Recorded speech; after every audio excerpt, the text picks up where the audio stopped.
अक्सर हम अपने आसपास अलग अलग रंगों की तितलियों को मंडराते हुए देखते हैं, जिन्हें देख के अचानक ही उन्हें पकड़ने को जी चाहता है। वैसे तो तितलियां कई सारे रंगों और आकारों के होते हैं और तितलियां दुनिया की सुंदर जीवों में से एक होती है। ये जीव शाकाहारी होती है जो पेड़ पौधों से अपना भोजन प्राप्त करती है। दुनिया भर में तितलियों की लगभग 18,000 प्रजातियां पाई जाती है, जिनमें से भारत में लगभग 1500 प्रजातियां पाई जाती है। लेकिन दुनिया के सबसे सुंदर जीव तितली को इस रूप में आने के लिए किन किन स्टेप से गुजरना होता है, आज हम इस वीडियो में बताने वाले हैं, तो इस वीडियो के लास्ट तक बने रहें। एक तितली को पूरी तरह से जवान होने के लिए 4 स्टेप से गुजरना होता है, जैसे कि अंडा, फिर लार्वा जिसे कैटरपिलर भी कहते हैं, और फिर प्यूपा यानी कि क्रिसलिस, और फिर आखिर में जवान तितली। हम पहले इनके पहले चरण की बात कर लेते हैं। अंडा इसके शुरुआती स्टेप्स होते हैं। इस अवस्था में मादा तितली पेड़ के पत्तों पर अंडा देती है। मादा तितली एक बार में 200 से 300 अंडे देती है, लेकिन ये अंडे आमतौर पे 3 से 7 दिनों तक रहते हैं। ये अंडे देने के समय एक चिपचिपा लिक्विड छोड़ती है, जो हवा के संपर्क में आते ही कठोर हो जाता है। ये लेयर अंडे को सुरक्षित रखता है।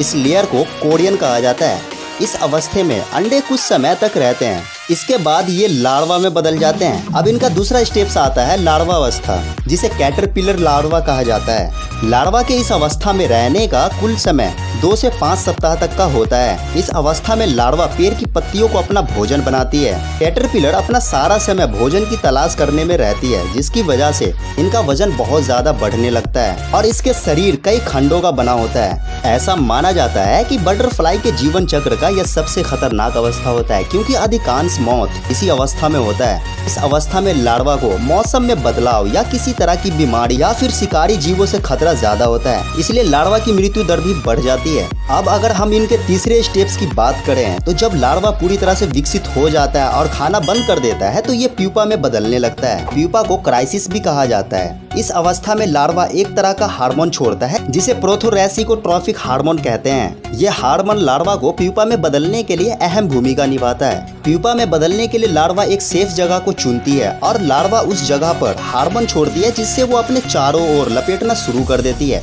और ये लिक्विड हवा के संपर्क में आने से कठोर पदार्थ में बदल जाती है। और इस अवस्था में ये 1 से 2 सप्ताह तक रहती है। इस अवस्था में तितली के शरीर के अंग बनना शुरू हो जाते हैं, जिसमें उनके पंख, आँख, सिर और दूसरे भागों का निर्माण होता है। अब ये चौथे यानी कि आखिरी स्टेप में पहुंच जाते हैं। अंतिम अवस्था में ये पूरी तरह से बड़े हो चुके होते हैं, जिसे हम अब पूरी तरह से इसे तितली के रूप में देख सकते हैं, जिसके रंग बिरंगे पंख और आंखें पूरी तरह से दिखाई देने लगते हैं। और ये पूरी तरह से जवान होने के बाद अब अंडे देने वाले हो जाते हैं और अपने साथी को तलाश करना शुरू कर देते हैं। अब ये अपना भोजन फूलों के रस, पेड़ की नर्म छालों के रस और फलों के रस से प्राप्त करते हैं। आई होप कि आपको मेरी तितली का जीवन चक्र से रिलेटेड जानकारी पसंद आई होगी। तो इसी तरह के और भी वीडियोस को देखने के लिए हमारे चैनल को सब्सक्राइब करें।